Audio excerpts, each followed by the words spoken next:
Well, hey there, all my ladies, gents, and llamas on this miraculous New Year's Eve. We made it through 2023. Isn't it funny how every year we're like, thank God it's over, it can't get worse, and then somehow, whatever. So, I was not expecting to do a video at all, but it is December 31st, 2023. I came home, it's Sunday, and I got some mail.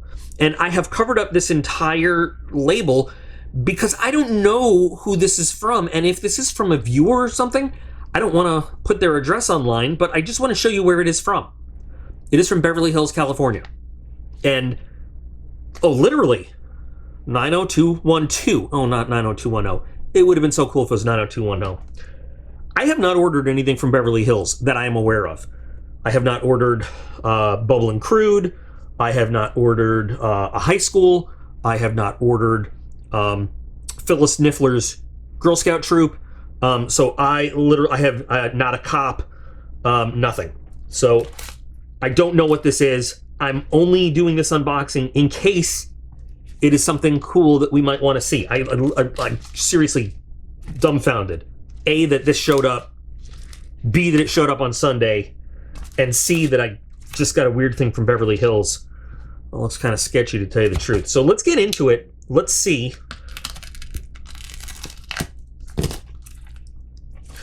And inside we've got a box.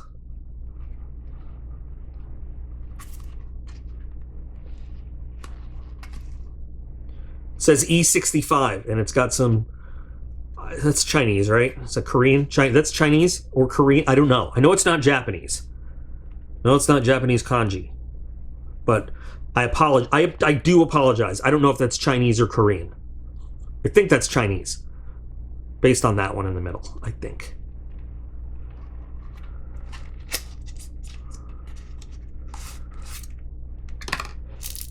Oh, is this a little Higo?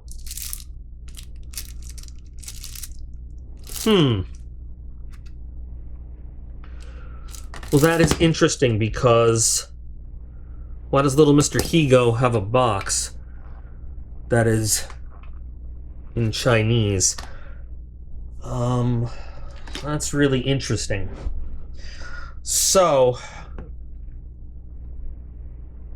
now, first of all, I'm going to say I have a video that I think is very well done about my Higonokami collection and the history of the Higonokami knife and why it is kind of special in the history of pocket knives and knife collecting. I'm going to put a link right here, right about now, that you can click, and I suggest you do watch it. Because the Higonokami is in fact a very special knife among, I hate to say the lore, but the realm of pocket knives. However, I also know that true Higonokamis only come from one place. And that is, there's one, now we can say family, but really when it's a guild, it's a knife-making guild in Japan. And I can't remember the prefecture that they come from right now off the top of my head, but I know it is the Miki Guild that really owns the rights to make the Higonokami. And I do know that it's not associated with China, so I'm a little confused.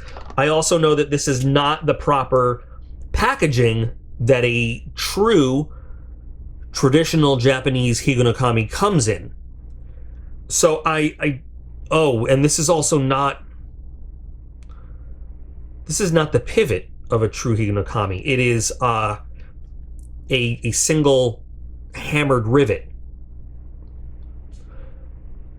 And there's not washers. Okay, so this has washers in it, which is not bad for the knife, but it is also not the true construction. It has washers on the outside as well.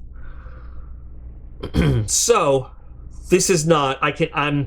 I feel totally 100% confident in saying this is not a real, true, traditional, from the Miki Guild in Japan Higonokami. I'm not saying it doesn't look very nice.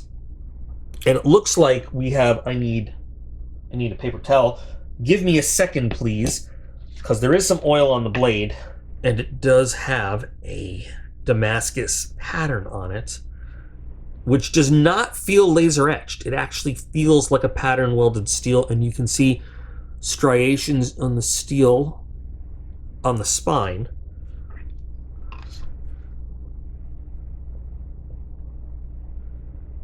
And one of the things it's telling that leads me to believe it's not just a laser etch is that if it was laser etched, all of these different spots and highlights on the carbon steel would look exactly the same, but they don't.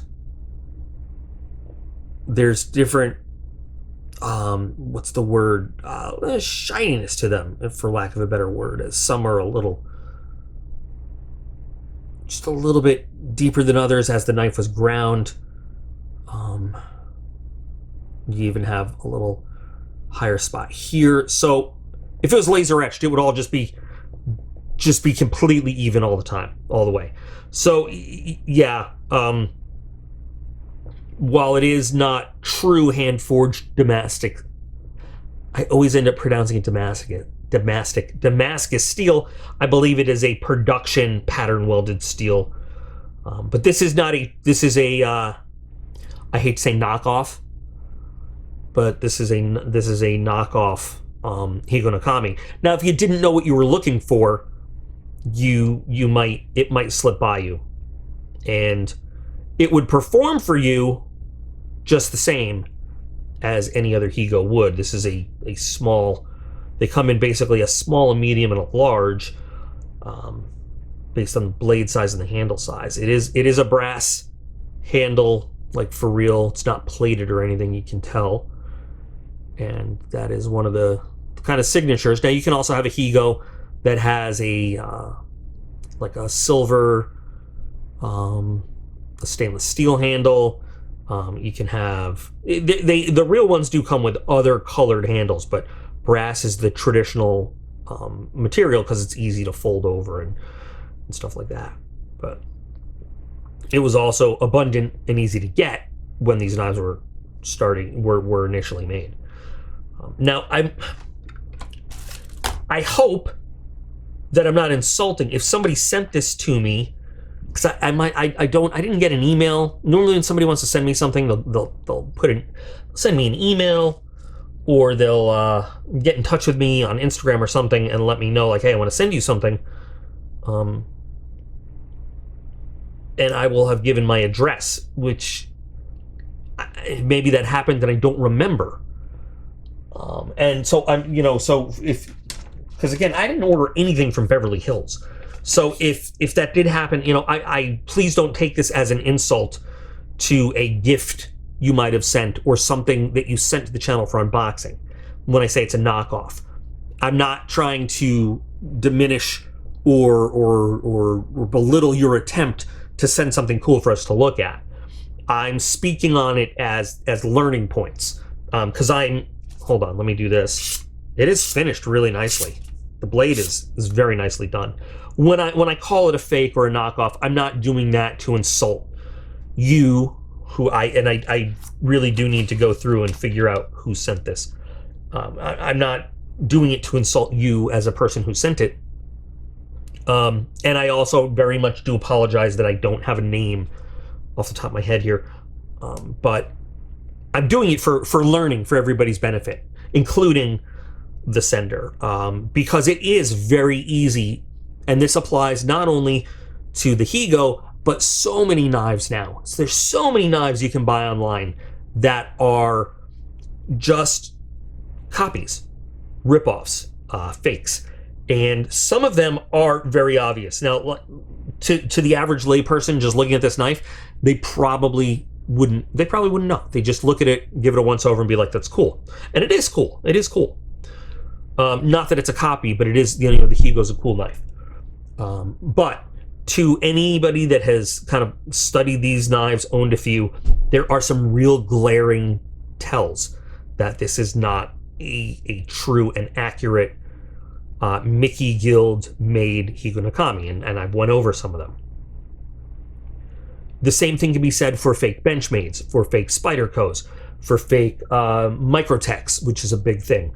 I mean, name the brand with a decent dollar value, and they're faked. And the thing is, there are some Higonokamis that are very inexpensive, and there are some done very ornately, and they're done by hand.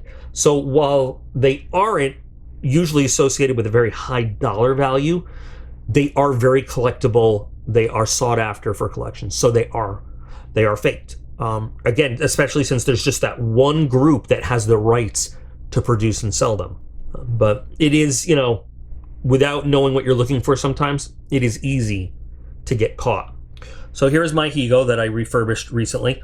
I have, you know, my whole Higo collection in the knife collection in storage. And just to point out some of the things I was talking about. So you see here we have the hammered rivet that holds it together, as opposed to the screw here, the pivot.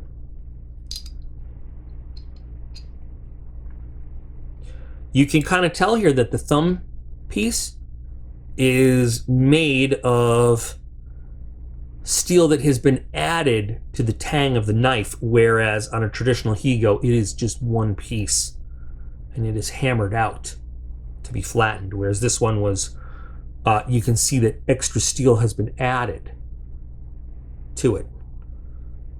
You can see that there's washers on the outside by the pivot pieces, and there are these, you know what, I was wrong, there are these little washers on the outside here. Okay, I was mistaken about that. But on the interior, there are no washers on a real Higo. And on the interior here, you have these little fine brass washers. And on any real Higo you will not find these brass washers. There's also a difference in the stamping of the kanji characters. And there's a real, you'll find this, see how crisp and deep the stamping is versus this. And it is a real difference. Even though this is a Damascus blade, there will always be a blade mark to signify the type of steel on a real Higo. Now the size difference, don't let that fool you, because like I said, there are different sizes of Higonokamis, and this little bite taken out, that's okay too. There are real ones with this. This is like stylish right there. This one doesn't have it. This is more simplified. That's why I said the dollar amount can vary on a real Higo. This is a pretty inexpensive one when I first got it, you know, and they were, a few years ago when I first made that video, they were a lot cheaper than they are now. Like everything else, you know, the prices of everything has gone up ridiculously. You could get a genuine, real Japanese Mickey Guild made Higo for $12, $15. You really could, and now they're a lot more expensive. So I am very appreciative. I want to make it clear, I'm very appreciative, and I thank you so much. And I will look up in my records, you know, and go look back emails and all that stuff for who sent this. And it is very awesome that you sent this over for us to open, I'm assuming, right now and to review.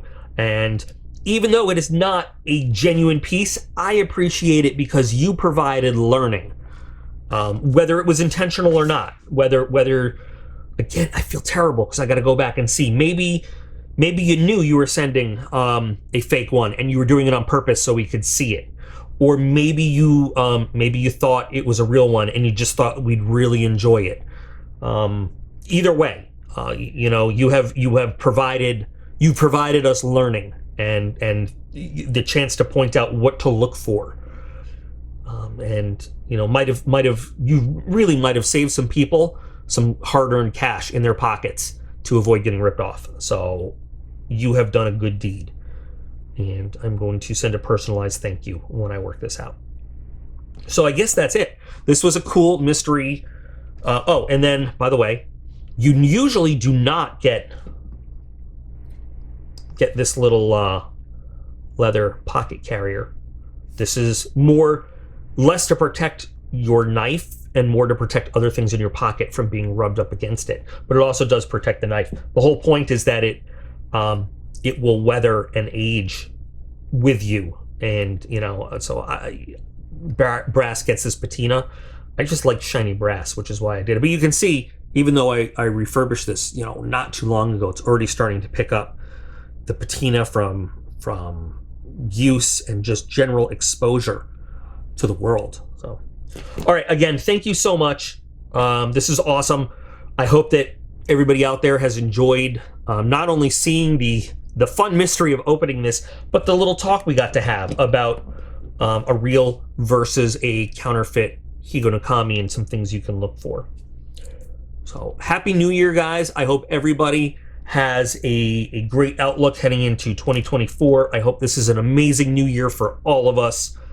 I am especially grateful for all of you that have helped make this channel a real thing and not just a lonely dude making videos all by himself.